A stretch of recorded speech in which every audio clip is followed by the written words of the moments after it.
ಇವತ್ತು ನೋಡಿದರೆ ಇದು ಬೆಂಗಳೂರಿನಿಂದ ಸ್ವಲ್ಪ ದೂರದಲ್ಲಿರುವ ಒಂದು ಸಾಮಾನ್ಯ ಹಳ್ಳಿ. ಆದರೆ ಇದೇ ಜಾಗಕ್ಕೆ ಸುಮಾರು 1200 ವರ್ಷಗಳ ಹಿಂದೆ ಬಂದಿದ್ದರೆ ನೀವು ಒಂದು ಸಾಮಾನ್ಯ ಹಳ್ಳಿಯನ್ನು ನೋಡುತ್ತಿರಲಿಲ್ಲ. ನೀವು ನೋಡುತ್ತಿದ್ದದ್ದು ಮಾನ್ಯಾಪುರ. ಗಂಗರ ರಾಜಕೀಯ ವೈಭವವನ್ನು ಕಂಡ ಒಂದು ಪ್ರಮುಖ ಕೇಂದ್ರ. ರಾಜರು, ಸೈನ್ಯ, ದೇವಾಲಯಗಳು, ಜೈನ ಬಸತಿ, ದಾನಗಳು, ಶಾಸನಗಳು ಇವೆಲ್ಲವನ್ನು ಕಂಡ ನೆಲ. ಇವತ್ತು ಆ ವೈಭವದ ಬಹುಪಾಲು ಕಾಣಿಸುವುದಿಲ್ಲ. ಆದರೆ ಮಣ್ಣೆಯ ಕಲ್ಲುಗಳು ಇನ್ನೂ ಒಂದು ಕತೆ ಹೇಳುತ್ತಿವೆ.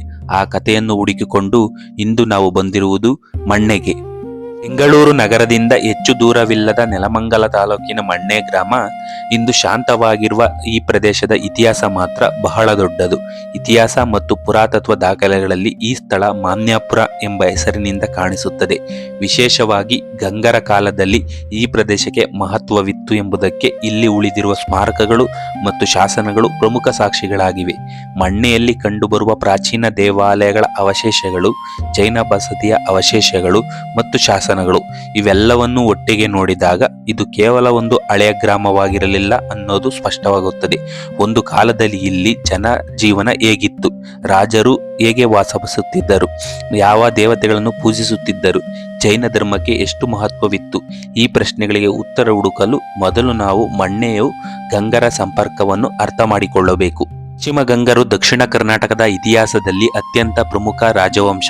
ಅವರ ಆಡಳಿತದಲ್ಲಿ ಕೋಲಾರ, ತಲಕಾಡು ಸೇರಿದಂತೆ ಹಲವು ಪ್ರಮುಖ ಕೇಂದ್ರಗಳು ಬೆಳೆದವು. ಅದೇ ಪರಂಪರೆಯಲ್ಲಿ ಮಾನ್ಯಾಪುರವು ಒಂದು ಪ್ರಮುಖ ಕೇಂದ್ರವಾಗಿ ಬೆಳೆದಿತ್ತು. ವಿಶೇಷವಾಗಿ ಕ್ರಿಸ್ತಶಕ 8 ಮತ್ತು 9ನೇ ಶತಮಾನಗಳ ಸಂದರ್ಭದಲ್ಲಿ ಮಣ್ಣೆಯ ಮಹತ್ವವನ್ನು ಅರ್ಥ ಮಾಡಿಕೊಳ್ಳಲು ಇಲ್ಲಿನ ಪುರಾತತ್ವ ಅವಶೇಷಗಳು ಬಹಳ ಮುಖ್ಯ. ಇಂದು ನಾವು ಕಾಣುತ್ತಿರುವ ಕಪಿಲೇಶ್ವರ ದೇವಾಲಯ, ಸೋಮೇಶ್ವರ ದೇವಾಲಯ, ಅಕ್ಕತಂಗಿ ದೇವಾಲಯ ಮತ್ತು ಜೈನ ಬಸದಿ ಇವು ಒಂದೇ ಸ್ಥಳದಲ್ಲಿ ವಿಭಿನ್ನ ಧಾರ್ಮಿಕ ಪರಂಪರೆಗಳು ಮತ್ತು ನಿರ್ಮಾಣ ಚಟುವಟಿಕೆಗಳು ಇದ್ದುದನ್ನು ತೋರಿಸುತ್ತವೆ. ಇದು ಮಣ್ಣೆಯ ಕಪಿಲೇಶ್ವರ ದೇವಾಲಯ. ಮಣ್ಣೆ ಗ್ರಾಮದ ಇತಿಹಾಸವನ್ನು ಅರ್ಥ ಮಾಡಿಕೊಳ್ಳಲು ಈ ದೇವಾಲಯ ಬಹಳ ಮುಖ್ಯವಾದ ಸ್ಮಾರಕ. ದೇವಾಲಯವನ್ನು ನೋಡಿದ ತಕ್ಷಣ ಗಮನ ಸೆಳೆಯುವ ಒಂದು ವಿಶೇಷವೆಂದರೆ ಇದರ ಸ್ಥಳ. ಈ ದೇವಾಲಯವನ್ನು ಒಂದು ಕೆರೆಯ ಕಟ್ಟೆಯ ಬದಿಯಲ್ಲಿ ನಿರ್ಮಿಸಲಾಗಿದೆ. ಇವತ್ತು ಸುತ್ತಮುತ್ತಲಿನ ಪರಿಸರ ಬದಲಾಗಿರಬಹುದು, ಆದರೆ ದೇವಾಲಯ ಮತ್ತು ಕೆರೆಯ ನಡುವಿನ ಈ ಸಂಬಂಧವನ್ನು ಗಮನಿಸಿದಾಗ ಇಂದಿನ ಕಾಲದಲ್ಲಿ ದೇವಾಲಯದ ಸುತ್ತಲಿನ ನೀರಿನ ವ್ಯವಸ್ಥೆ ಮತ್ತು ಸ್ಥಳ ಆಯ್ಕೆಯು ಇವನ್ನು ಯೋಚಿಸಿ ನಿರ್ಮಾಣ ಮಾಡಿರಬಹುದೆಂಬ ಕುತೂಹಲ ಮೂಡಿಸುತ್ತದೆ. ನಾವು ದೇವಾಲಯದ ಪ್ರವೇಶದ ಕಡೆ ಬರೋಣ. ಇಲ್ಲಿನ ಪ್ರವೇಶ ದ್ವಾರವನ್ನು ಗಮನಿಸಿ. ಪ್ರವೇಶ ದ್ವಾರದ ಎರಡು ಬದಿಗಳಲ್ಲಿ ಕಾಣಿಸುವ ಈ ಬೃಹತ್ ದ್ವಾರಪಾಲಕರ ಶಿಲ್ಪಗಳು ಮೊದಲು ನಮ್ಮ ಗಮನ ಸೆಳೆಯುತ್ತವೆ. ಇವು ದೇವಾಲಯದ ಪ್ರವೇಶಕ್ಕೆ ಒಂದು ಭವ್ಯತೆಯನ್ನು ನೀಡುತ್ತವೆ. ಆದರೆ ಒಂದು ವಿಷಯ ಇಲ್ಲಿ ಗಮನದಲ್ಲಿಟ್ಟುಕೊಳ್ಳಬೇಕು. ಪುರಾತತ್ವ ದಾಖಲೆಯ ಪ್ರಕಾರ ಈ ದ್ವಾರಪಾಲಕರ ಶಿಲ್ಪಗಳು ನಂತರದ ಕಾಲಕ್ಕೆ ಸೇರಿದವು. ಅಂದರೆ ಇಂದು ನಾವು ಕಾಣುತ್ತಿರುವ ದೇವಾಲಯದ ಪ್ರತಿಯೊಂದು ಭಾಗವು ಒಂದೇ ಕಾಲಘಟ್ಟಕ್ಕೆ ಸೇರಿದೆ ಎಂದು ಹೇಳಲು ಸಾಧ್ಯವಿಲ್ಲ. ಮೂಲ ದೇವಾಲಯದ ಮೇಲೆ ನಂತರದ ಕಾಲಗಳಲ್ಲೂ ಬದಲಾವಣೆಗಳು ಮತ್ತು ಸೇರ್ಪಡೆಗಳು ನಡೆದಿವೆ. ಈ ದ್ವಾರಬಂಧವನ್ನು ಹತ್ತಿರದಿಂದ ನೋಡಿ. ಇದು ತ್ರಿಶಾಖ ದ್ವಾರಬಂಧ. ಮೇಲ್ಭಾಗದಲ್ಲಿ ಕಾಣಿಸುವ ವಿನ್ಯಾಸವನ್ನು ಕೂಡ ಗಮನಿಸಿ. ಇಂತಹ ವಾಸ್ತುಶಿಲ್ಪದ ಅಂಶಗಳು ದೇವಾಲಯದ ಕಾಲ ಮತ್ತು ನಿರ್ಮಾಣದ ಪರಂಪರೆಯನ್ನು ಅರ್ಥ ಮಾಡಿಕೊಳ್ಳಲು ನಮಗೆ ಸಹಾಯ ಮಾಡುತ್ತವೆ. ಈಗ ಬನ್ನಿ ದೇವಾಲಯದ ಒಳಗೆ ಹೋಗೋಣ. ಒಳಗೆ ಬಂದ ತಕ್ಷಣ ಗಮನ ಸೆಳೆಯುವುದು ಈ 4 ಕಂಬಗಳು. ಈ ಕಂಬಗಳ ಮೇಲಿರುವ ಕೆತ್ತನೆಗಳನ್ನು ಹತ್ತಿರದಿಂದ ಗಮನಿಸಿ. ಪ್ರತಿಯೊಂದು ಕಂಬವು ತನ್ನದೇ ಆದ ಅಲಂಕಾರವನ್ನು ಹೊಂದಿದೆ. ಹೊರಗಡೆಯ ಜಾಲರಿ ಕಿಟಗಳಲ್ಲಿ ಕಾಣುವ ಸೂಕ್ಷ್ಮ ಕೆಲಸದಿಂದ ಹಿಡಿದು ಒಳಗಿನ ಕಂಬಗಳ ಕೆತ್ತನೆಯವರೆಗೆ ಈ ದೇವಾಲಯದ ಶಿಲ್ಪಕಲೆಯಲ್ಲಿ ಒಂದೊಂದು ನಿರಂತರವಾದ ಅಲಂಕಾರಿಕ ಪರಂಪರೆ ಕಾಣಿಸುತ್ತದೆ. ಈ ಕಂಬಗಳನ್ನು ಒಂದೇ 4 ಕಂಬಗಳು ಒಂದೇ ರೀತಿಯ ವಿನ್ಯಾಸವನ್ನು ಹೊಂದಿದ್ದು ಒಂದಿಷ್ಟು ಇಂಚು ಇಲ್ಲಿ ಯಾವುದೇ ಒಂದು ವ್ಯತ್ಯಾಸ ಇಲ್ಲದೆ ಕೆತ್ತಿರುವುದು ನಮಗೆ ಒಂದು ಸೂಕ್ಷ್ಮವಾದ ಒಂದು ಸೋಜುಗವಾದ ಸಂಗತಿ ಎಂದೆನಿಸುತ್ತದೆ. ಈ ಜಾಲರಿ ಕಿಟಕಿಗಳನ್ನು ಒಮ್ಮೆ ಹತ್ತಿರದಿಂದ ನೋಡಿ. ಇವು ಒಳಗಡೆಯಿಂದ ನೋಡಿದರೆ ಸಾಮಾನ್ಯವಾಗಿ ಕಾಣುತ್ತವೆ, ಆದರೆ ಹೊರಗಡೆ ಒಂದು ಅದ್ಭುತವಾದ ಶಿಲ್ಪಕಲೆಯೇ ಅಡಗಿದೆ. ಆದರೆ ಕೇವಲ ಜಾಲರಿ ಅಂತ ನೋಡಿಕೊಂಡು ಮುಂದೆ ಹೋಗಬೇಡಿ. ಇದರೊಳಗಿನ ಕೆತ್ತನೆಗಳನ್ನು ಸ್ವಲ್ಪ ಗಮನಿಸಿದರೆ ನಮ್ಮ ಮುಂದೆ ಆ ಕಾಲದ ಶಿಲ್ಪಿಯ ಕಲ್ಪನೆ ತೆರೆದುಕೊಳ್ಳುತ್ತದೆ. ಇಲ್ಲಿ ಮಕರಗಳಿಂದ ಹೊರಹೊಮ್ಮುವ ಅಲಂಕಾರಿಕ ಸ್ಕ್ರೂಲ್ ವಿನ್ಯಾಸಗಳು ಕಾಣಿಸುತ್ತವೆ. ಮಕರದ ಬಾಯಿಯಿಂದ ಹೊರಬರುವಂತೆ ಹರಿದು ಹೋಗುವ ಈ ಅಲಂಕಾರಿಕ ಬಳ್ಳಿಯ ವಿನ್ಯಾಸ ಕಲ್ಲಿನ ಮೇಲೆ ಜೀವಂತರವಾಗಿರುವಂತೆ ಕಾಣುತ್ತದೆ. ಮತ್ತು ಇಲ್ಲಿನ ಮತ್ತೊಂದು ವಿಶೇಷತೆ ದೇವಾಲಯದ ಬಲಭಾಗದಲ್ಲಿರುವ ಜಾಲರಿ ಕಿಟಕಿಗಳ ಅಲಂಕಾರಿಕ ವಿನ್ಯಾಸಗಳ ನಡುವೆ ಕಾಣುವ ಮಿಥುನ ಶಿಲ್ಪಗಳು. ಒಂದೇ ರೀತಿಯ ಶಿಲ್ಪಗಳನ್ನು ಮತ್ತೆ ಮತ್ತೆ ಮಾಡಿಲ್ಲ. ವಿವಿಧ ಭಂಗಿಗಳಲ್ಲಿ ವಿವಿಧ ರೀತಿಯಲ್ಲಿ ಕೆತ್ತಿರುವ ಮಾನವ ರೂಪಗಳನ್ನು ಇಲ್ಲಿ ಗಮನಿಸಬಹುದು. ಇವುಗಳನ್ನು ಕೇವಲ ಒಂದು ಅಲಂಕಾರ ಎಂದು ನೋಡದೆ ಆ ಕಾಲದ ಶಿಲ್ಪಿಗಳ ಕಲಾತ್ಮಕ ದೃಷ್ಟಿಯನ್ನು ತೋರಿಸುವ ಶಿಲ್ಪಗಳಾಗಿ ನೋಡಬೇಕು. ಒಂದು ಕಲ್ಲಿನ ಮೇಲ್ಮೈಯಲ್ಲಿ ಮಾನವನ ದೇಹದ ಭಂಗಿ, ಚಲನೆ ಮತ್ತು ಅಲಂಕಾರವನ್ನು ಇಷ್ಟು ಸೂಕ್ಷ್ಮವಾಗಿ ಹಿಡಿದಿಟ್ಟುಕೊಳ್ಳುವುದು ಆ ಕಾಲದ ಶಿಲ್ಪಕಲೆಯ ಮೇಲಿನ ಹಿಡಿತವನ್ನು ನಮಗೆ ತೋರಿಸುತ್ತದೆ. 1000 ವರ್ಷಗಳ ಹಿಂದೆ ಕೆತ್ತಿದ ಈ ಶಿಲ್ಪಗಳು ಇವತ್ತು ಕೂಡ ನಮ್ಮ ಕ್ಯಾಮರಾದ ಮುಂದೆ ತಮ್ಮ ಕಥೆಯನ್ನು ಹೇಳುತ್ತಿವೆ. ಈ ದೇವಾಲಯದ ಒಳಭಾಗವನ್ನು ಗಮನಿಸಿದಾಗ ಗರ್ಭಗುಡಿಯಲ್ಲಿ ಈಗ ಶಿವಲಿಂಗವಾಗಲಿ ಬಸವಣ್ಣನ ವಿಗ್ರಹವಾಗಲಿ ಕಾಣಸಿಗುವುದಿಲ್ಲ. ಆಂಜನೇಯನ ದೇವಾಲಯದ ಹೊರಭಾಗದಲ್ಲಿ ಒಂದು ಬಸವಣ್ಣನಿಗೆ ಸಂಬಂಧಿತ ಅವಶೇಷವೊಂದು ಕಂಡುಬರುತ್ತದೆ. ಮೋಸ್ಟ್ಲಿ ಇಲ್ಲಿದ್ದ ಒಂದು ಬಸವಣ್ಣನ ವಿಗ್ರಹ ಅಲ್ಲಿಗೆ ಹೋಗಿರುವಂತಹ ಒಂದು ಸಾಧ್ಯತೆ ಕಂಡುಬರುತ್ತದೆ. ಕಾಲಕ್ರಮೇಣ ದೇವಾಲಯದ ಮೂಲ ಆರಾಧನಾ ವ್ಯವಸ್ಥೆಯು ಹಲವು ಅಂಶಗಳು ಕಣ್ಮರೆಯಾಗಿರುವ ಸಾಧ್ಯತೆಯನ್ನು ಈ ಸ್ಥಿತಿ ಸೂಚಿಸುತ್ತದೆ. ದೇವಾಲಯದ ಒಳಗೆ ಶಿವಲಿಂಗದ ಅವಶೇಷಗಳು ಕಂಡುಬರದಿದ್ದರೂ ಶಿವಲಿಂಗದ ಅಭಿಷೇಕದ ನಂತರ ಹೊರಬರುವ ತೀರ್ಥ ನೀರು ಹೊರಗೆ ಹರಿದು ಹೋಗಲು ಮಾಡಿರುವ ತೀರ್ಥನಾಳ ಇಲ್ಲಿ ಕಾಣಸಿಗುತ್ತದೆ. ಇನ್ನು ಈ ದೇವಾಲಯದ ಕೆಳಭಾಗವನ್ನು ಮತ್ತೊಮ್ಮೆ ಗಮನಿಸಿ. ಈ ಅಧಿಷ್ಠಾನದಲ್ಲಿ ಕಾಣಿಸುವ ಹಳೆಯ ಇಟ್ಟಿಗೆಯ ನಿರ್ಮಾಣದ ಗುರುತುಗಳು ಈ ದೇವಾಲಯದ ಇತಿಹಾಸಕ್ಕೆ ಮತ್ತೊಂದು ಆಯಾಮ ಕೊಡುತ್ತವೆ. ಪುರಾತತ್ವ ಅಧ್ಯಯನಗಳಲ್ಲಿ ಇಲ್ಲಿ ಮೂಲ ಇಟ್ಟಿಗೆಗಳ ಬಳಕೆಯನ್ನು ದಾಖಲಿಸಲಾಗಿದೆ. ಅಂದರೆ ಇಟ್ಟಿಗೆಯನ್ನು ಜೋಡಿಸಿ ಕಟ್ಟಿ ಅದರ ಮೇಲೆ ದೇವಾಲಯವನ್ನು ಮಾಡಿರುವಂತಹ ಒಂದು ಸಾಧ್ಯತೆ ಇಲ್ಲಿ ಕಂಡುಬರುತ್ತದೆ. ಮಣ್ಣೆಯ ಇತಿಹಾಸದ ಮತ್ತೊಂದು ಕುರುಹು ಈ ಅಕ್ಕತಂಗಿ ದೇವಾಲಯ. ಗ್ರಾಮದ ವಾಯುವ್ಯ ಭಾಗದಲ್ಲಿರುವ ಈ ದೇವಾಲಯ ಪೂರ್ವಾಭಿಮುಖವಾಗಿದೆ. ಇವತ್ತು ನೋಡಿದಾಗ ಸಾಮಾನ್ಯವಾಗಿ ಕಾಣುವ ಈ ಕಟ್ಟಡದ ಕೆಳಭಾಗವನ್ನು ಗಮನಿಸಿ. ಅಧಿಷ್ಠಾನದ ಬಹುಪಾಲು ಮಣ್ಣಿನೊಳಗೆ ಹೂತು ಹೋಗಿದೆ. ತ್ರಿಪಟ ಕುಮುದದ ಮಟ್ಟದವರೆಗೆ ಮಾತ್ರ ಅದರ ಮೂಲ ವಿನ್ಯಾಸ ಗುರುತಿಸಬಹುದು. ಇನ್ನು ಈ ಅಕ್ಕತಂಗಿ ದೇವಾಲಯವನ್ನು ಸೂಕ್ಷ್ಮವಾಗಿ ಗಮನಿಸಿ. ಹೊರಗಿನಿಂದ ನೋಡಿದಾಗ ಈ ದೇವಾಲಯ ಸಾಕಷ್ಟು ದೊಡ್ಡದಾಗಿ ಭವ್ಯವಾಗಿ ಕಾಣಿಸುತ್ತದೆ. ಆದರೆ ಒಳಗೆ ಕಾಲಿಟ್ಟ ತಕ್ಷಣ ಒಂದು ಆಶ್ಚರ್ಯ ಕಾದಿದೆ. ಇಷ್ಟು ದೊಡ್ಡದಾಗಿ ಕಾಣುವ ದೇವಾಲಯದ ಒಳಭಾಗ ಬಹಳ ಚಿಕ್ಕದು, ಬಹುತೇಕ ಒಂದು ಕೋಣೆಯಷ್ಟು. ಈ ದೇವಾಲಯದ ಹೊರಭಾಗ ಮತ್ತು ಅದರ ಅಡಿಭಾಗ ಮತ್ತು ಮೇಲ್ಭಾಗವನ್ನು ಗಮನಿಸಿದರೆ ಇಲ್ಲಿನ ಶಿಲ್ಪಕಲೆಯ ವಿಶೇಷತೆ ಗೊತ್ತಾಗುತ್ತದೆ. ತೀರ್ಥನಾಳದಲ್ಲೇ ಸಿಂಹದ ಕೆತ್ತನೆ ಕಾಣುತ್ತದೆ. ಇನ್ನು ಅಧಿಷ್ಠಾನದ ಭಾಗದಲ್ಲಿ ಸಾಲಾಗಿ ಸಿಂಹ, ಆನೆ ಮತ್ತು ಇತರ ಪ್ರಾಣಿಗಳ ಕೆತ್ತನೆಯನ್ನು ಕೂಡ ಇಲ್ಲಿ ಮಾಡಲಾಗಿದೆ. ಈ ಕೆತ್ತನೆಗಳು ಕೇವಲ ಅಲಂಕಾರ ಎಂದು ನೋಡದೆ ದೇವಾಲಯದ ವಾಸ್ತುಶಿಲ್ಪದ ಒಂದು ಪ್ರಮುಖ ಭಾಗವಾಗಿ ನೋಡಬೇಕು. ವಿಶೇಷವಾಗಿ ಸಿಂಹ ಮತ್ತು ಆನೆಯಂತ ಪ್ರಾಣಿಗಳನ್ನು ಅಡಿಭಾಗದ ಅಲಂಕಾರದಲ್ಲಿ ಬಳಸಿರುವುದು ಈ ದೇವಾಲಯದ ಶಿಲ್ಪಕಲೆಗೆ ಒಂದು ವಿಶಿಷ್ಟ ಸ್ವರೂಪವನ್ನು ನೀಡುತ್ತದೆ. ಇನ್ನೊಂದು ವಿಷಯ ಗಮನಿಸಿ. ಈ ದೇವಾಲಯವನ್ನು ನಿರ್ಮಿಸಲು ಬಳಸಿರುವ ದೊಡ್ಡ ಗಾತ್ರದ ಕಲ್ಲುಗಳು. ಏನು ಅಂತಂದ್ರೆ ಇಷ್ಟು ದೊಡ್ಡ ಗಾತ್ರದ ಕಲ್ಲುಗಳನ್ನ ಅವರು ಹೇಗೆ ಎತ್ತಿ ಈ ದೇವಸ್ಥಾನಕ್ಕೆ ಕಟ್ಟಿದ್ರು ಅನ್ನೋದೇ ಒಂದು ಕುತೂಹಲವನ್ನು ಮೂಡಿಸುತ್ತದೆ. ಇನ್ನು ಮಣ್ಣೆಯ ಕೆರೆಯ ಏರಿಯ ಸಮೀಪ ರಸ್ತೆ ಬದಿಯಲ್ಲಿ ಕಾಣಿಸುವ ಕೆಲವು ಪ್ರಾಚೀನ ಶಿಲ್ಪಗಳು ಇಲ್ಲಿನ ಧಾರ್ಮಿಕ ಇತಿಹಾಸದ ಬಗ್ಗೆ ಕುತೂಹಲ ಮೂಡಿಸುತ್ತವೆ. ಇಲ್ಲಿ ಒಂದೇ ಸಾಲಿನಲ್ಲಿ ಕಂಡುಬರುವ ಸಪ್ತಮಾತೃಕೆಯರಂತಹ ಸ್ತ್ರೀ ದೇವತಾ ಶಿಲ್ಪಗಳ ಗುಂಪು ಗಮನ ಸೆಳೆಯುತ್ತದೆ. ಇವುಗಳಲ್ಲಿ ಕೆಲವು ಶಿಲ್ಪಗಳು ಕಾಲದ ಹೊಡೆತಕ್ಕೆ ಒಳಗಾಗಿದ್ದರೂ ಅವುಗಳ ಮೂಲ ಸ್ವರೂಪವನ್ನು ಇಂದಿಗೂ ಗುರುತಿಸಬಹುದಾಗಿದೆ. ವಿಶೇಷವಾಗಿ ಇಲ್ಲಿ ಬ್ರಾಹ್ಮಿಯಂತಿರುವ 2 ಶಿಲ್ಪಗಳು ಕೂಡ ಕಾಣಿಸುತ್ತವೆ. ಬ್ರಾಹ್ಮಿ ಸೇರಿದಂತೆ ಮಾತೃಕಾ ಆರಾಧನೆಯ ಭಾರತೀಯ ಧಾರ್ಮಿಕ ಪರಂಪರೆಯಲ್ಲಿ ಬಹಳ ಪ್ರಾಚೀನವಾದಿದ್ದು. ಇನ್ನು ಮಣ್ಣೆ ಗಂಗರ ಕಾಲದಲ್ಲಿ ಪ್ರಮುಖ ಕೇಂದ್ರವಾಗಿದ್ದ ಹಿನ್ನೆಲೆಯನ್ನು ಗಮನಿಸಿದಾಗ ಇಲ್ಲಿರುವ ಈ ಮಾತೃಕಾ ಶಿಲ್ಪಗಳು ಆ ಕಾಲದ ಶಕ್ತಿ ಆರಾಧನೆಯ ಒಂದು ಗುರುಹಾಗಿರಬಹುದೆಂಬ ಪ್ರಶ್ನೆ ಮೂಡಿಸುತ್ತದೆ. ಸಪ್ತಮಾತೃಕೆಯರ ಶಿಲ್ಪಗಳ ಪಕ್ಕದಲ್ಲೇ ಸುಮಾರು 4 ಅಡಿ ಎತ್ತರದ ಸೂರ್ಯ ದೇವರ ವಿಗ್ರಹವೂ ಇತ್ತಂತೆ. ಹೊಲದಲ್ಲಿ ಏನೋ ಕೆಲಸ ಮಾಡುವ ಸಂದರ್ಭದಲ್ಲಿ ಆ ವಿಗ್ರಹ ಪತ್ತೆಯಾಗಿತ್ತಂತೆ. ನಂತರ ಇಲ್ಲಿ ತಂದು ಸ್ಥಾಪಿಸಲಾಗಿತ್ತು ಎಂದು ಸ್ಥಳೀಯರಿಂದ ತಿಳಿದು ಬರುತ್ತದೆ. ಆದರೆ ಈಗ ಆ ವಿಗ್ರಹ ಇಲ್ಲ, ಯಾರೋ ಅದನ್ನ ಕದ್ದುಕೊಂಡು ಹೋಗಿದ್ದಾರೆ. ಮಣ್ಣೆಯ ಸೋಮೇಶ್ವರ ದೇವಾಲಯವು ಮಣ್ಣೆಯಿಂದ ಸುಮಾರು ಅರ್ಧ ಕಿಲೋಮೀಟರ್ ದೂರದಲ್ಲಿ ಹೊಲಗಳ ಮಧ್ಯದಲ್ಲಿ ಇದೆ. ದೇವಾಲಯವು ಸಂಪೂರ್ಣವಾಗಿ ನವೀಕರಿಸಲ್ಪಟ್ಟಿದೆ. ಆದರೂ ಅದರ ಅಧಿಷ್ಠಾನದ ಮೂಲದ ಇಟ್ಟಿಗೆಗಳ ನಿರ್ಮಾಣ ಇನ್ನೂ ಗುರುತಿಸಬಹುದಾಗಿದೆ. ಪುರಾತತ್ವ ಅಧ್ಯಯನವು ಕಪಿಲೇಶ್ವರ ಮತ್ತು ಸೋಮೇಶ್ವರ ದೇವಾಲಯಗಳನ್ನು ಕ್ರಿಸ್ತಶಕ 8-9ನೇ ಶತಮಾನಕ್ಕೆ ಸೇರಿಸಬಹುದೆಂದು ಸೂಚಿಸುತ್ತದೆ. ಒಳಭಾಗದಲ್ಲಿ ಒಂದು ಬೃಹತ್ ಶಿವಲಿಂಗ ಮತ್ತು ಅದರ ಎದುರು ನಂದಿ ಕಾಣಿಸುತ್ತದೆ ಮತ್ತು ದೇವಾಲಯದ ಮುಂಭಾಗದ ಬಲಭಾಗದಲ್ಲಿ ಭೈರವನ ವಿಗ್ರಹವೂ ಇದೆ. ಇನ್ನೊಂದು ವಿಶೇಷ ಸಂಗತಿ ಏನೆಂದರೆ ದೇವಾಲಯದ ಹೊರಭಾಗದ ಅಧಿಷ್ಠಾನದಲ್ಲಿ ಕೆಲವೊಂದು ಸಿಂಹಗಳ ಕೆತ್ತನೆಗಳು ಕೂಡ ಗಮನ ಸೆಳೆಯುತ್ತವೆ. ದೇವಾಲಯವನ್ನು ಸುತ್ತುವರಿದು ನೋಡಿದಾಗ ಇಂತಹ ಶಿಲ್ಪ ವಿವರಗಳು ಈ ಕಟ್ಟಡದ ಪ್ರಾಚೀನ ವಾಸ್ತುಶಿಲ್ಪದ ವೈಶಿಷ್ಟ್ಯವನ್ನು ತಿಳಿಸುತ್ತವೆ. ಇವತ್ತು ದೇವಾಲಯ ನವೀಕರಣಗೊಂಡಿದ್ದರೂ ಅದರ ಅಧಿಷ್ಠಾನದಲ್ಲಿರುವ ಹಳೆಯ ನಿರ್ಮಾಣದ ಗುರುತುಗಳು ಮತ್ತು ಉಳಿದಿರುವ ಶಿಲ್ಪಗಳು ಮಣ್ಣೆಯ ಪುರಾತನ ದೇವಾಲಯಗಳ ಪರಂಪರೆ ಬಗ್ಗೆ ನಮಗೆ ಗಮನವಾದ ಸುಳಿವು ಕೊಡುತ್ತವೆ. ಈ ಸೋಮೇಶ್ವರ ದೇವಾಲಯದ ಪಕ್ಕದಲ್ಲೇ ಒಂದು ಹಳೆಯ ಕಲ್ಯಾಣಿ ಕೂಡ ಕಾಣಸಿಗುತ್ತದೆ. ಕಲ್ಯಾಣಿ ಇಂದಿನ ರೂಪವನ್ನು ನೋಡಿದ್ದರೆ ಇದು ಹಲವು ಹಂತಗಳಲ್ಲಿ ಬದಲಾವಣೆ ಅಥವಾ ನವೀಕರಣ ಕಂಡಿರಬಹುದೆಂಬ ಅದನ್ನು ಅನಿಸುತ್ತದೆ. ಆದರೆ ಈ ಕಲ್ಯಾಣಿಯ ಮೂಲ ನಿರ್ಮಾಣ ಯಾವ ಕಾಲದ್ದು, ನಂತರ ಯಾವಾಗ ನವೀಕರಿಸಲಾಯಿತು ಎಂಬುದಕ್ಕೆ ಸದ್ಯಕ್ಕೆ ನಮ್ಮ ಕೈಯಲ್ಲಿರುವ ದಾಖಲೆಗಳಲ್ಲಿ ಖಚಿತವಾದ ಮಾಹಿತಿ ಇಲ್ಲ. ಆದರೆ ಮಣ್ಣೆಯ ಇತಿಹಾಸದಲ್ಲಿ ನನ್ನನ್ನು ಹೆಚ್ಚು ಕಾಡಿದ ಜಾಗ ಇದು. ಮಣ್ಣೆಯ ಊರ ಒಳಗಿರುವ ಸ್ಥಳೀಯವಾಗಿ ಸೂಳೆ ದೇವಾಲಯ ಎಂದು ಕರೆಯಲ್ಪಡುವ ಜೈನ ಬಸದಿ. ಒಂದು ಕಾಲದಲ್ಲಿ ಇಲ್ಲಿ ಸಂಪೂರ್ಣ ಜೈನ ದೇವಾಲಯವಿತ್ತು. ಇಂದು ಅದರ ಗೋಡೆಗಳಿಲ್ಲ, ಮೇಲ್ಛಾವಣಿ ಕುಸಿಯುವ ಹಂತಕ್ಕೆ ಬಂದಿದೆ.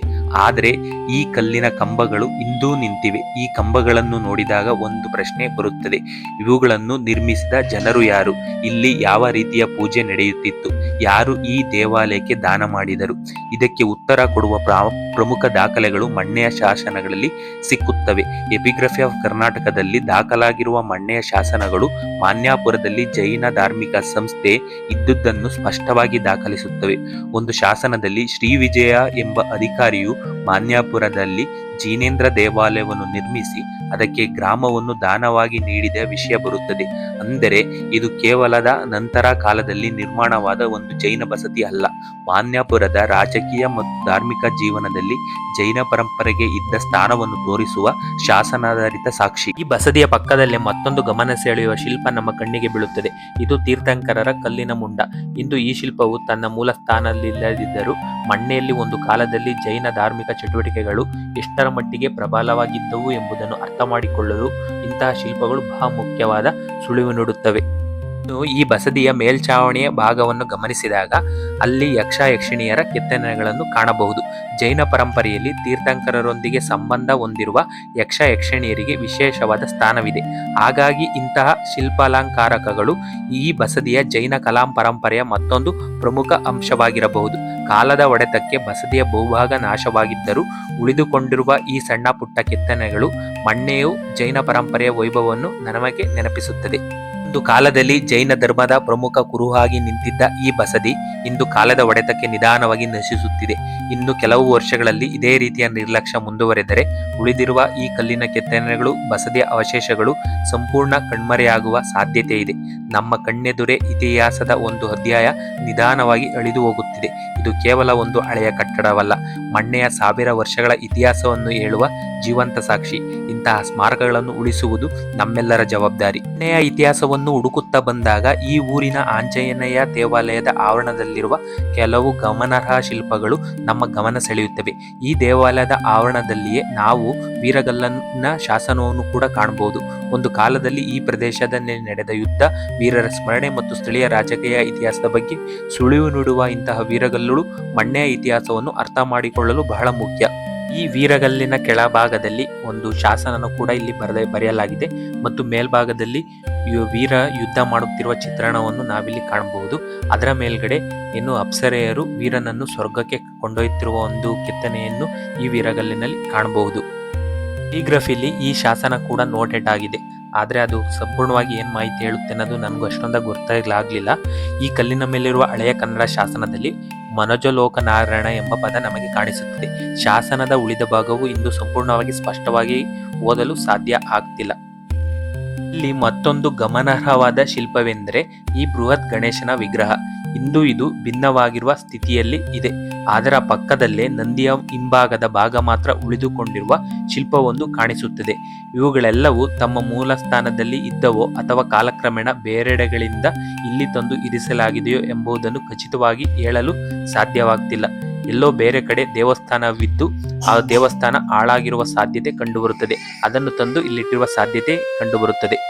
ಇನ್ನು ಈ ಆಂಜನೇಯ ದೇವಾಲಯವನ್ನು ಗಮನಿಸಿದಾಗ ಇದು ನೇರವಾಗಿ ಗಂಗರ ಕಾಲದ ಮೂಲ ಕಟ್ಟಡ ಅಥವಾ ದೇವಾಲಯ ಎಂದು ಹೇಳಕ್ಕೆ ಸಾಕಷ್ಟು ಪುರಾವೆಗಳು ನಮ್ಮ ಹತ್ರ ಇಲ್ಲ. ಇಲ್ಲಿನ ಆಂಜನೇಯ ವಿಗ್ರಹವು ಸಾಕಷ್ಟು ದೊಡ್ಡದಾಗಿದ್ದು ದೇವಾಲಯದ ಪ್ರಮುಖ ಆಕರ್ಷಣೆಗಳಲ್ಲಿ ಒಂದಾಗಿದೆ. ದೇವಾಲಯದ ಪ್ರವೇಶ ದ್ವಾರದ ಎರಡು ಬದಿಗಳಲ್ಲಿ ದ್ವಾರಪಾಲಕರಾಗಿ ಜಯ ಮತ್ತು ವಿಜಯರ ಶಿಲ್ಪಗಳನ್ನು ನಾವಿಲ್ಲಿ ಕಾಣಬಹುದು. ಇಲ್ಲಿಗೆ ಬಂದಾಗ ಮತ್ತೊಂದು ಕುತೂಹಲಕಾರಿ ಸಂಗತಿ ನಮಗೆ ಕಾಣಿಸುತ್ತದೆ. ಈ ಆಂಜನೇಯ ದೇವಾಲಯದ ಹಿಂಭಾಗದಲ್ಲಿ ಒಂದು ಪ್ರಾಚೀನ ಗರುಡ ಸ್ತಂಭ ನಿಂತಿದೆ. ಅದರ ಮೇಲ್ಭಾಗದಲ್ಲಿ ಶಂಖ ಮತ್ತು ಚಕ್ರದ ಕೆತ್ತನೆಗಳು ಕಾಣಿಸುತ್ತವೆ. ಇಷ್ಟೇ ಅಲ್ಲದೆ ಗ್ರಾಮದ ಹೈಸ್ಕೂಲ್ ಆವರಣದಲ್ಲಿ ಕೈ ಮುಗಿದು ಭಂಗಿಯಲ್ಲಿರುವ ಗರುಡನ ಕಲ್ಲಿನ ಶಿಲ್ಪವು ಕಂಡುಬರುತ್ತದೆ. ಅದರ ಮೇಲ್ಭಾಗ ಅಂದರೆ ರುಂಡ ಭಾಗ ಇಲ್ಲ. ಇದು ಇಲ್ಲಿ ಒಂದು ದೊಡ್ಡ ವೈಷ್ಣವ ದೇವಾಲಯ ಅವಶೇಷಗಳು ಕಾಣಿಸದಿದ್ದರೂ ಆಂಜನೇಯನ ವಿಗ್ರಹದಲ್ಲಿರುವ ಜಯ ವಿಜಯರನ್ನು ಹೋಲುವ ದ್ವಾರಪಾಲಕ ಶಿಲ್ಪಗಳು, ಗರುಡ ಸ್ತಂಭ ಮತ್ತು ಗರುಡ ಶಿಲ್ಪ ಈ ಎಲ್ಲಗಳನ್ನು ಒಟ್ಟಿಗೆ ನೋಡಿದಾಗ ಒಂದು ಕಾಲದಲ್ಲಿ ಇಲ್ಲಿ ವೈಷ್ಣವ ಆರಾಧನೆಯ ಪ್ರಮುಖ ಕೇಂದ್ರವೊಂದು ಇದ್ದಿರಬಹುದೆಂಬ ಪ್ರಶ್ನೆ ಖಂಡಿತವಾಗಿಯೂ ಮೂಡುತ್ತದೆ. ಮಣ್ಣೆ ಗ್ರಾಮದ ಹೈಸ್ಕೂಲ್ ಆವರಣದಲ್ಲಿ ಮತ್ತೊಂದು ಕುತೂಹಲಕಾರಿ ಸ್ಥಳವಿದೆ. ಇಲ್ಲಿ ಒಂದು ಸಣ್ಣ ಮ್ಯೂಸಿಯಂನಂತೆ ಪುರಾತನ ಅವಶೇಷಗಳನ್ನು ಸಂರಕ್ಷಿಸಿ ಇಡಲಾಗಿದೆ. ಈ ಗ್ರಾಮದ ವಿವಿಧ ಭಾಗಗಳಲ್ಲಿ ಯಾವುದಾದರೂ ನಿರ್ಮಾಣ ಕಾರ್ಯ ಅಥವಾ ಬೇರೆ ಕೆಲಸಗಳನ್ನು ಮಾಡುವ ಸಂದರ್ಭದಲ್ಲಿ ಸಿಕ್ಕಿರುವ ಪುರಾತನ ಶಿಲ್ಪಗಳು, ಅವಶೇಷಗಳು ಮತ್ತು ಕೆಲವೊಂದು ಶಾಸನಗಳನ್ನು ಇಲ್ಲಿ ತಂದು ಇಡಲಾಗಿದೆ. ಇಲ್ಲಿರುವ ಮತ್ತೊಂದು ಕುತೂಹಲಕಾರಿ ಅವಶೇಷವೆಂದರೆ ಈ ದೊಡ್ಡ ಕಲ್ಲಿನ ಚಪ್ಪಡಿಯ ಶಾಸನ. ಈ ಚಪ್ಪಡಿಯನ್ನು ಯಾವುದೋ ಒಂದು ಕಾಲದಲ್ಲಿ ಎರಡು ಭಾಗಗಳಾಗಿ ವಿಭಜಿಸಿ ಬೇರೆ ಯಾವುದೋ ಉದ್ದೇಶಕ್ಕಾಗಿ ಬಳಸಿಕೊಂಡಿರುವಂತೆ ಕಾಣುತ್ತದೆ. ನಂತರ ಕಾಲದಲ್ಲಿ ಇಲ್ಲಿ ಬೇರೆ ಕೆಲಸಗಳನ್ನು ಮಾಡುವ ಸಂದರ್ಭದಲ್ಲಿ ಈ ಕಲ್ಲು ದೊರೆತಿದೆ ಎಂದು ತಿಳಿದುಬರುತ್ತದೆ. ಕಲ್ಲಿನ ಮೇಲ್ಭಾಗವನ್ನು ಗಮನಿಸಿದರೆ ಶಿವಲಿಂಗ ಮತ್ತು ಬಸವಣ್ಣನ ಕೆತ್ತನೆಗಳನ್ನು ಸ್ಪಷ್ಟವಾಗಿ ಕಾಣಬಹುದು. ಇದರ ಜೊತೆಗೆ ಒಬ್ಬ ವ್ಯಕ್ತಿ ಹುಲಿಯೊಂದಿಗೆ ಸೆಣಸುತ್ತಿರುವ ದೃಶ್ಯವನ್ನು ಕೆತ್ತಲಾಗಿದೆ. ಆದರೆ ಈ ಶಿಲ್ಪದ ಮುಂಭಾಗವು ಭಾಗವು ಒಡೆದು ಹೋಗುವುದರಿಂದ ಆ ವ್ಯಕ್ತಿಯ ಸಂಪೂರ್ಣ ರೂಪ ಹಾಗೂ ಕೆತ್ತನೆಗಳ ಉಳಿದ ವಿವರಗಳು ಈಗ ಸ್ಪಷ್ಟವಾಗಿ ಕಾಣುವುದಿಲ್ಲ. ಈ ವ್ಯಕ್ತಿ ಯಾರು? ಈ ದೃಶ್ಯದ ವೀರಗಾಥೆಯನ್ನು ಸೂಚಿಸುತ್ತದೆಯೇ ಅಥವಾ ಯಾವುದಾದರೂ ನಿರ್ದಿಷ್ಟ ಧಾರ್ಮಿಕ ಅಥವಾ ಸ್ಮಾರಕ ಪರಂಪರೆಗೆ ಸಂಬಂಧಿಸಿದ ಶಿಲ್ಪವೇ ಎಂಬುದು ಕೇವಲ ಈ ಅವಶೇಷಗಳನ್ನು ನೋಡಿ ಖಚಿತವಾಗಿ ಹೇಳಲು ಸಾಧ್ಯವಿಲ್ಲ. ಆದರೆ ಈ ಶಾಸನ ಒಂದು ಮುಖ್ಯವಾದದ್ದು ಎಂದು ನಮಗಿಲ್ಲಿ ತಿಳಿದು ಬರುತ್ತದೆ. ಇಲ್ಲೇ ಮತ್ತೊಂದು ಗಮನ ಸೆಳೆಯುವ ಪುರಾತನ ಅವಶೇಷವನ್ನು ನಾವು ನೋಡಬಹುದು. ಇಲ್ಲಿ ಜೈನ ತೀರ್ಥಂಕರರ ಶಿಲ್ಪದ ಬೇರೆ ಬೇರೆ ಭಗ್ನ ಭಾಗಗಳು ಕಂಡುಬರುತ್ತವೆ. ಒಂದು ಕಡೆ ತೀರ್ಥಂಕರರ ಮುಂಡದ ಭಾಗವಿದ್ದರೆ ಮತ್ತೊಂದು ಕಡೆ ಮತ್ತೊಂದು ಭಾಗ ಪ್ರತ್ಯೇಕವಾಗಿ ಕಾಣುತ್ತದೆ. ಸ್ಥಳೀಯವಾಗಿ ತಿಳಿದುಬರುವ ಮಾಹಿತಿ ಪ್ರಕಾರ ಇಂತಹ ಜೈನ ಶಿಲ್ಪಗಳು ಮಣ್ಣೆಯಲ್ಲಿದ್ದ ಜೈನ ವಸತಿಗೆ ಸಂಬಂಧಿಸಿದವು ಆಗಿರಬಹುದೆಂಬುದು, ಅಂದರೆ ಒಂದು ಕಾಲದಲ್ಲಿ ಈ ಪ್ರದೇಶದಲ್ಲಿ ಜೈನ ಧಾರ್ಮಿಕ ಕೇಂದ್ರವೊಂದು ಸಕ್ರಿಯವಾಗಿತ್ತು ಎಂಬುದಕ್ಕೆ ಇವು ಪ್ರಮುಖ ಕುರುಹುಗಳಾಗಿ ಕಂಡುಬರುತ್ತವೆ. ಇಲ್ಲಿರುವ ಮತ್ತೊಂದು ಗಮನಾರ್ಹ ಶಿಲ್ಪವೆಂದರೆ ಕೈಮುಗಿದು ಕುಳಿತಿರುವ ಗರುಡನ ಶಿಲ್ಪ. ಆದರೆ ಈ ಶಿಲ್ಪದ ತಲೆಯ ಭಾಗ ಈಗ ಉಳಿದಿಲ್ಲ. ಕೈಮುಗಿದ ಭಂಗಿಯಲ್ಲಿ ಕುಳಿತಿರುವ ಗರುಡನ ರೂಪವನ್ನು ಗಮನಿಸಿದಾಗ ಇದು ಒಂದು ಕಾಲದಲ್ಲಿ ಇಲ್ಲಿ ವೈಷ್ಣವ ಪರಂಪರೆಗೆ ಸಂಬಂಧಿಸಿದ ದೇವಾಲಯ ಅಥವಾ ಧಾರ್ಮಿಕ ಕೇಂದ್ರವಿರಬಹುದೆಂಬ ಪ್ರಶ್ನೆಯನ್ನು ಹುಟ್ಟುಹಾಕುತ್ತದೆ. ಇದರ ಜೊತೆಗೆ ಇಲ್ಲಿ ತೀರ್ಥನಾಳದಂತಹ ದೇವಾಲಯದ ವಾಸ್ತು ಅವಶೇಷಗಳು ಮತ್ತು ಕೆಲವು ವೀರಗಲ್ಲುಗಳು ಕಾಣಿಸುತ್ತವೆ. ಅಂದರೆ ಮಣ್ಣೆಯ ಇತಿಹಾಸವನ್ನು ಕೇವಲ ಒಂದು ದೇವಾಲಯ ಅಥವಾ ಒಂದು ಧಾರ್ಮಿಕ ಪರಂಪರೆಯ ಇತಿಹಾಸವಾಗಿ ನೋಡಲು ಸಾಧ್ಯವಿಲ್ಲ. ಈ ನೆಲದಲ್ಲಿ ವಿವಿಧ ಕಾಲಘಟ್ಟಗಳಲ್ಲಿ ವಿಭಿನ್ನ ಧಾರ್ಮಿಕ ಮತ್ತು ಸಾಮಾಜಿಕ ಪರಂಪರೆಗಳು ಅಸ್ತಿತ್ವದಲ್ಲಿರಬಹುದೆಂಬುದಕ್ಕೆ ಇಲ್ಲಿನ ಅವಶೇಷಗಳು ಕುತೂಹಲಕಾರಿಯಾಗಿ ಸುಳಿವುಗಳನ್ನು ನೀಡುತ್ತವೆ. ಮಣ್ಣೆಯ ಇತಿಹಾಸದಲ್ಲಿ ಮತ್ತೊಂದು ವಿಶೇಷವಾದ ಸ್ಥಳವೆಂದರೆ ಇಲ್ಲಿರುವ ಮಣ್ಣೆಯಮ್ಮನ ದೇವಾಲಯ. ಇಂದಿಗೂ ಸ್ಥಳೀಯ ಜನರ ಆರಾಧನೆಯ ಪ್ರಮುಖ ಕೇಂದ್ರವಾಗಿರುವ ಈ ದೇವಾಲಯ ಮಣ್ಣೆಯ ಪ್ರಾಚೀನ ಧಾರ್ಮಿಕ ಪರಂಪರೆಯೊಂದಿಗೆ ಬೆಸೆದುಕೊಂಡಿರುವ ಒಂದು ಜೀವಂತ ಸಾಂಸ್ಕೃತಿಕ ಕುರುಹಾಗಿದೆ. ಮಣ್ಣೆಮ್ಮ ದೇವಾಲಯದ ಇತಿಹಾಸದ ಕುರಿತು ನಾನು ಈಗಾಗಲೇ ಪ್ರತ್ಯೇಕವಾಗಿ ವಿವರವಾದ ವಿಡಿಯೋ ಮಾಡಿದ್ದೇನೆ. ಆದ್ದರಿಂದ ಅದರ ಸಂಪೂರ್ಣ ಹಿನ್ನೆಲೆಯನ್ನು ಆ ವಿಡಿಯೋದಲ್ಲಿ ನೀವು ನೋಡಬಹುದು. ಮಣ್ಣೆಮ್ಮ ದೇವಾಲಯದ ಪಕ್ಕದಲ್ಲಿರುವ ಅರಳಿ ಮರದ ಕೆಳಗೆ ಮತ್ತೊಂದು ಗಮನ ಸೆಳೆಯುವ ಶಿಲ್ಪವಿದೆ. ಇದು ಭೈರವೆಯ ಶಿಲ್ಪವಾಗಿದ್ದು ಶಿಲ್ಪದಲ್ಲಿ 4 ಕೈಗಳನ್ನು ಕಾಣಬಹುದು. ಕುತ್ತಿಗೆಯ ಸುತ್ತ ರುಂಡಮಾಲೆಯನ್ನು ಸ್ಪಷ್ಟವಾಗಿ ಕಾಣಿಸುತ್ತದೆ. ಮತ್ತೆ ಈ ಶಿಲ್ಪದ ಪಕ್ಕದಲ್ಲಿಯೇ ಕೆಲವು ವೀರಗಲ್ಲುಗಳು ಕಂಡುಬರುತ್ತವೆ. ಒಂದೇ ಸ್ಥಳದಲ್ಲಿ ಭೈರವಿಯಂತಹ ಶಕ್ತಿ ಆರಾಧನೆಯ ಶಿಲ್ಪ ಮತ್ತು ವೀರ ಸ್ಮಾರಕಗಳು ಕಾಣಿಸುವುದು ಮಣ್ಣೆಯ ಸ್ಥಳೀಯ ಧಾರ್ಮಿಕ ಹಾಗೂ ಸಾಮಾಜಿಕ ಪರಂಪರೆಯ ಬಗ್ಗೆ ಕುತೂಹಲಕಾರಿಯಾಗಿ ಮೂಡುತ್ತದೆ. ಈಗ ಒಂದು ಕ್ಷಣ ಸರಿದು ಎಲ್ಲ ಸಾಕ್ಷಿಗಳನ್ನು ಒಟ್ಟಿಗೆ ನೋಡೋಣ. ಒಂದೆಡೆ ಪ್ರಾಚೀನ ಇಟ್ಟಿಗೆಯ ನಿರ್ಮಾಣ, ಕಪಿಲೇಶ್ವರ ದೇವಾಲಯ, ಮತ್ತೊಂದೆಡೆ ಶೈವ ದೇವಾಲಯಗಳು, ಇನ್ನೊಂದೆಡೆ ಜೈನ ಬಸದಿ ಮತ್ತು ಸಪ್ತಮಾತೃಕೆಯರಂತಹ ಶಿಲ್ಪಗಳು ಮತ್ತು ಕೆಲವೊಂದು ಶಾಸನದ ಕಲ್ಲುಗಳು. ಇವೆಲ್ಲವೂ ಒಂದೇ ಊರಲ್ಲಿ ಸಿಗುತ್ತವೆ. ಹಾಗಾದರೆ ಮಣ್ಣೆ ಒಂದು ಸಾಮಾನ್ಯ ಹಳ್ಳಿಯಾಗಿತ್ತ? ಇಲ್ಲ. ಕನಿಷ್ಠ ನಾವು ನೋಡುತ್ತಿರುವ ಪುರಾತತ್ವ ಶಾಸನ ಸಾಕ್ಷಿಗಳು ಇಲ್ಲಿ ಒಂದು ಕಾಲದಲ್ಲಿ ಪ್ರಮುಖ ನಗರ, ಧಾರ್ಮಿಕ ಕೇಂದ್ರವಿತ್ತು ಅನ್ನೋದನ್ನು ಸೂಚಿಸುತ್ತವೆ. ಆದರೆ ಇವತ್ತು ಆ ಭವ್ಯತೆಯ ಬಹುತೇಕ ಭಾಗ ಕಾಣುವುದಿಲ್ಲ. ರಾಜರ ಅರಮನೆಗಳು ಎಲ್ಲಿವೆ, ಹಳೆಯ ನಗರ ಬೀದಿಗಳು ಎಲ್ಲಿವೆ, ಅಂದಿನ ಜನರ ಮನೆಗಳು ಎಲ್ಲಿವೆ. ಅದರ ಬಹುಪಾಲು ಕಾಲದೊಳಗೆ ಕಣ್ಮರೆಯಾಗಿವೆ. ಆದರೆ ಸಂಪೂರ್ಣವಾಗಿ ಅಲ್ಲ. ಕೆಲವು ಇಟ್ಟಿಗೆಗಳು, ಕೆಲವು ಕಲ್ಲುಗಳು, ಕೆಲವು ಕಂಬಗಳು, ಕೆಲವು ದೇವಾಲಯಗಳ ಅವಶೇಷಗಳು ಮತ್ತು ಮುಖ್ಯವಾಗಿ ಕಲ್ಲಿನ ಮೇಲೆ ಕೆತ್ತಿದ ಕೆಲವು ಶಾಸನದ ಸಾಲುಗಳು, ಇವೆಲ್ಲವೂ ಸೇರಿ ನಮಗೆ ಒಂದು ಮರೆತು ಹೋದ ನಗರದ ಕಥೆಯನ್ನು ಹೇಳುತ್ತಿವೆ. ಮಣ್ಣೆ ಇವತ್ತು ಸಣ್ಣ ಹಳ್ಳಿ ಇರಬಹುದು, ಆದರೆ ಅದರ ಮಣ್ಣಿನ ಕೆಳಗೆ ಮಾನ್ಯಾಪುರ ಎಂಬ ದೊಡ್ಡ ಇತಿಹಾಸ ಮಲಗಿದೆ. ಇದು ಮಣ್ಣೆ, ಪ್ರಾಚೀನ ಮಾನ್ಯಾಪುರ. ಇದು ಕೇವಲ ಒಂದು ಹಳ್ಳಿಯಲ್ಲ, ಇದು ಕಲ್ಲುಗಳಲ್ಲಿ ಉಳಿದಿರುವ ಒಂದು ಇತಿಹಾಸ. ಸ್ನೇಹಿತರೆ, ಮಣ್ಣೆಯ ಇತಿಹಾಸ ನಿಮಗೆ ಇಷ್ಟವಾಗಿದ್ದರೆ ವಿಡಿಯೋವನ್ನು ಲೈಕ್ ಮಾಡಿ ಮತ್ತು ನಮ್ಮ ಕರ್ನಾಟಕದ ಇಂತಹ ಮರೆತು ಹೋದ ಇತಿಹಾಸವನ್ನು ಜನರಿಗೆ ತಲುಪಿಸಲು ಶೇರ್ ಮಾಡಿ. ಇಂತಹ ಶಾಸನಗಳು, ದೇವಾಲಯಗಳು ಮತ್ತು ನಮ್ಮ ನೆಲದ ಇತಿಹಾಸವನ್ನು ಹುಡುಕಿಕೊಂಡು ಹೋಗುವ ವಿಡಿಯೋಗಳಿಗಾಗಿ ಪ್ರಕೃತಿ ಪ್ರಾಣಿಕ ಯೂಟ್ಯೂಬ್ ಚಾನಲ್ ಅನ್ನು ಸಬ್ಸ್ಕ್ರೈಬ್ ಮಾಡಿ. ಮುಂದಿನ ಇತಿಹಾಸದ ಪ್ರಯಾಣದಲ್ಲಿ ಮತ್ತೆ ಸಿಗೋಣ. ಪ್ರಕೃತಿಯ ಪರಮಾತ್ಮ, ಧನ್ಯವಾದಗಳು.